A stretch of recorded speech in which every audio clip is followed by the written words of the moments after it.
खोजी टीवी के मुअज़्ज़िज़ दोस्तों, अमेरिकी कांग्रेस ने मोदी से जवाब तलब कर लिया।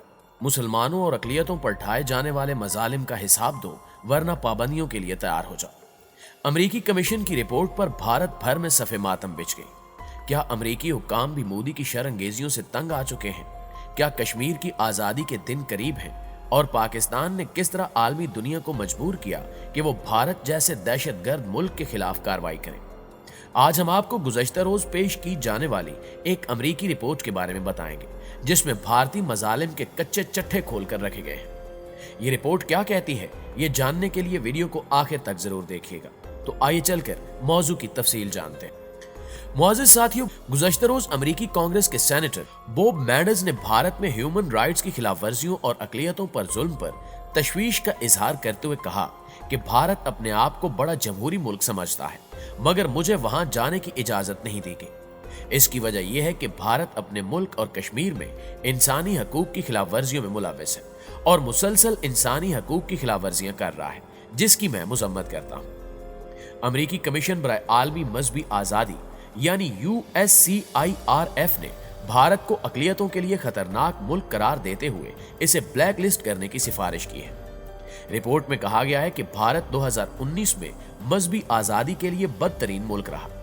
साल 2020 की रिपोर्ट में मोदी सरकार की तरफ से शहरियत के तरमीमी कानून को मुसलमानों समेत दीगर अक़लियतों के लिए खतरनाक करार दिया गया है। रिपोर्ट के मुताबिक मोदी सरकार के शहरियत तरमीमी एक्ट मुसलमानों को खतरे से दोचार कर दिया है। भारत के 4 साला नेशनल रजिस्ट्रेशन प्रोग्राम की तकमील के बाद लाखों भारतीय मुसलमानों को कैदोबंद, जिला वतनी और रियासती शनाख्त खोने जैसे खतरात का सामना है। रिपोर्ट में मजहबी आज़ादी को पामाल करने वाले भारतीय इदारों और हुक्काम पर सफरी पाबंदियां लगाने और अमेरिका में इनके असासे जब्त करने की सिफारिश की गई है। अमेरिकी कमीशन ने रिपोर्ट में बाबरी मस्जिद से मुतल्लिक सुप्रीम कोर्ट के फैसले और मकबूजा कश्मीर की खसूसी हैसियत को मनसूख करने पर भी शदीद तनकीद की है। इसी रिपोर्ट में बीजेपी हुकूमत की दूसरी मुद्दत के दौरान अक़लियतों पर होने वाले हमलों और मज़ालिम का जायजा लेते हुए बताया गया कि इंतहा पसंद हिंदुओं ने खास तौर पर मुसलमानों को निशाना बनाया। अक़लियतों पर तशद्दुद के वाक़यात हर रोज हो रहे हैं। गैर हिंदू आबादी की इबादतगाहों पर हमले किए जा रहे हैं, जबकि बेकाबू हजूम गौ कुशी के इल्जाम लगाकर किसी भी शख्स को कत्ल कर देता है। जो भारतीय हुक्काम मजहबी आज़ादी के खिलाफ काम कर रहे हैं, उन पर पाबंदी लगाई जाए। नाज़रीन गिरामी, रिपोर्ट पर रद्द अमल देते हुए भारतीय दानिश्वर प्रोफेसर अशोक स्वैन ने बयान दिया कि अमेरिकी कमीशन के नजदीक भारत इंतहाई तेजी से पस्ती की जानिब गिरा है। उन्होंने ये भी तस्लीम किया कि नरेंद्र मोदी ने मजहबी आज़ादी को पामाल करने वाले ममालिक में भारत को नंबर 1 बना दिया है। गुज़श्ता बरस अक़वाम मुत्तहिदा के इंसानी हकूक कमीशन ने वक्फे से 2 रिपोर्ट्स जारी की। एक रिपोर्ट में भारतीय फौज के मकबूजा कश्मीर में मज़ालिम और गैर इंसानी सरगर्मियों का तफसील के साथ जिक्र किया। दूसरी रिपोर्ट में बड़ी सराहत के साथ बयान किया गया कि भारतीय मुआशरे में अदम बर्दाश्त बढ़कर इंतहा पसंदी में तब्दील हो गई है। मुसलमानों और दीगर अक़लियतों के साथ सरकारी और गैर सरकारी सतह पर जो सलूक रवा रखा जाता है, अक़वाम मुत्तहिदा ने इसे इंसानी हकूक के खिलाफ बैनुल अक़वामी चार्टर के मुनाफी करार दिया। भारत आईनी लिहाज से एक सेकुलर जमहूरी रियासत होने का दावेदार है। इसका मतलब तमाम मजहबी तबकात को मुसावी शहरी की हैसियत हासिल है। आज़ादी का ऐलान होते ही हिंदुओं ने जिस तरह मुसलमानों के खिलाफ नफरत अंगेज मुहिम शुरू की, वो इस अमर का ऐलान थी कि भारत का सेकुलरिज्म एक फरेब और धोखा है। सरदार पटेल, जिसे बीजेपी अपना नजरियाती गुरु तस्लीम करती है, हमेशा दोगली सियासत पर अमल पैरा रहा। भारत में इंतहा पसंदों ने अपने कौमी हीरो और कौम के बापू महात्मा गांधी को कत्ल कर दिया। ये इंतहा पसंद ही थे जिन्होंने RSS जैसी दहशतगर्द तंजीम बनाई। 90 के अशरे में RSS के बतन से निकलने वाली बीजेपी ने अयोध्या में 550 बरस पुरानी बाबरी मस्जिद को शहीद कर दिया। कहा गया कि यह हिंदू अवतार राम की जन्मभूमि है। राम की जाए पैदाइश पहले ही भारत के कई इलाकों में मौजूद है। इस मस्जिद की शहादत और फिर इस पर 2 अशरों से जायद अदालती कार्रवाई के बाद सुप्रीम कोर्ट ने जो फैसला दिया, वो इस बात की दलील है कि भारतीय आला तरीन अदालत आइन और कानून की बजाय अक्सरियती आबादी के दबाव पर फैसले कर रही है।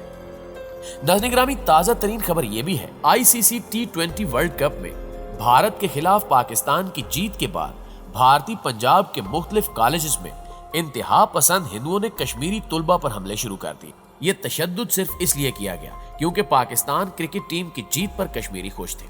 دوستو، دوسری جانب کل پاکستان اور مقبوضہ کشمیر سمیت پوری دنیا میں کشمیر پر بھارت کے غاصبانہ قبضے کے خلاف یوم سیاہ منایا گیا۔ 27 اکتوبر 1947 کو بھارت نے کشمیریوں کی منشا اور رضامندی کے خلاف جو ناجائز قبضہ کیا تھا وہ آج بھی برصغیر کا سب سے بڑا مسئلہ بنا ہوا ہے، اور اس کے خلاف کشمیری 74 برسوں سے سراپے احتجاج ہے۔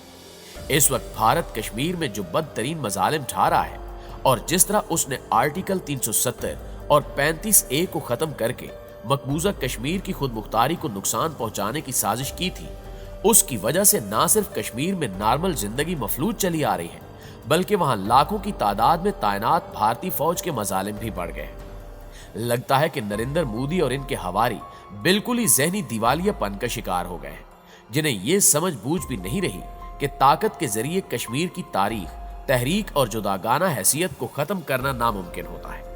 تو یہ تحریک کب کی دم توڑ چکی ہوتی؟ یہ تاریخ تو کشمیری اپنے خون سے لکھ رہے ہیں۔ لاکھوں کشمیریوں کو بھارت پون صدی سے محبوس رکھے ہوئے ہے۔ اپنی اس جارحیت کے باعث اس نے برصغیر پاک و ہند کے امن کو خطرے میں ڈال رکھا ہے۔ ایک سامنے کی حقیقت ہے جسے وہ تسلیم کرنے کو تیار نہیں، اور مختلف ہتھکنڈوں کے ذریعے اپنا ناجائز تسلط برقرار رکھے ہوئے ہے۔ عالمی برادری بھی پون صدی سے مصلحتوں کا شکار ہے۔ سرمایہ دارانہ نظام کے ہاتھوں جکڑی ہوئی دنیا بھارت کی بڑی مارکیٹ کو دیکھ کر اپنے سارے اصول بھول جاتی ہے، اور اقوام متحدہ کے جو کہ بڑی طاقتوں کی اعلیٰ کار ہے وہ دنیا کے سب سے بڑے انسانی مسئلے سے نظریں چرا رہی ہے۔ کشمیری اپنی جدوجہد آزادی کو کسی جبر یا ظلم کی وجہ سے کیسے ختم کر سکتے ہیں؟ انہوں نے کشمیر کی آزادی کے لیے ہمیشہ جانیں قربان کی، اور کشمیر کے بچے بچے کی رگوں میں آزادی کا جذبہ لہو بن کر دوڑ رہا ہے۔ ناظرین گرامی، ماہرین کی رائے کے مطابق بھارتی سرکار نے یہ آسان حل سمجھا تھا کہ 370 اور 35A آرٹیکل کو ختم کر کے کشمیر کی خود مختاری کا جھگڑا ہی ختم کر دیا جائے گا، مگر وہ یہ بھی بھول گئے تھے کہ یہ آزادی کسی آرٹیکل کی محتاج نہیں بلکہ کشمیریوں کی زندگی کا جزو ہے۔ کشمیری آج بھی بھارت کو ایک غاصب اور جابر ملک سمجھتے ہیں، ان کی خوشیاں پاکستان کے ساتھ وابستہ ہیں۔ کیا اونچے ہتھ کنڈوں سے بھارت اس جذبے کو ختم کر سکتا ہے جو کشمیریوں کے دلوں میں موجود ہے؟ کیا پاکستان سے محبت کی جو تڑپ کشمیریوں کے اندر ہمیشہ سے موجود رہی وہ دباؤ اور ظلم سے ختم ہو سکتی ہے؟ ایسا سوچنا بھی ایک بڑی حماقت ہے۔ اگر کشمیری 27 اکتوبر کو آج بھی یوم سیاہ کے طور پر مناتے ہیں تو اس کا واضح مطلب یہ ہے کہ وہ بھارت کے غاصبانہ قبضے کو اب بھی تسلیم نہیں کرتے۔ یہ صرف بھارتی فوج کا قبضہ ہے جس نے مقبوضہ کشمیر میں بھارت کو برقرار رکھا ہوا ہے۔ پاکستانی وزیر اعظم جناب عمران خان صاحب نے بالکل درست کہا ہے کہ کشمیر کا مسئلہ حل ہو جائے تو پاکستان اور بھارت کے درمیان خوشگوار تعلقات قائم ہو سکتے ہیں۔ پاکستان نے اس مسئلے پر ہمیشہ مذاکرات کی پیشکش کی ہے اور اب بھی کی جا رہی ہے، مگر بھارت کشمیر کے ایشو پر پاکستان کے ساتھ مذاکرات کرنے سے بدکتا ہے۔ 74 برسوں کی تاریخ بتاتی ہے کہ جس طرح بھارتی قبضے کے خلاف کشمیریوں کے پہلے دن جذبات تھے اس سے بڑھ کر آج ہے۔ چاہے ان پر ظلم و بربریت کے کتنے ہی پہاڑ ٹوٹ چکے ہیں مگر یہ جذبہ کم ہونے کی بجائے بڑھتا جا رہا ہے۔ اقوام عالم بے شک سوئی رہے لیکن دنیا بھر میں کشمیری اور پاکستانی اس حوالے سے پوری طرح جاگ رہے ہیں۔ ہر موقع پر دنیا کے بڑے بڑے ممالک میں بھارتی سفارت خانے کے سامنے کشمیری اس جارحیت اور قبضے کے خلاف مظاہرے کرتے ہیں۔ وائٹ ہاؤس، اقوام متحدہ اور 10 ڈاؤننگ سٹریٹ کے سامنے بڑے بڑے مظاہرے اس بات کا ثبوت ہیں کہ مصلحتوں کے ہاتھوں مجبور دنیا اگر کشمیریوں پر ظلم کے باوجود خاموش بیٹھی ہے تو کشمیری اور پاکستانی اس کا ضمیر سے جوڑتے رہیں گے۔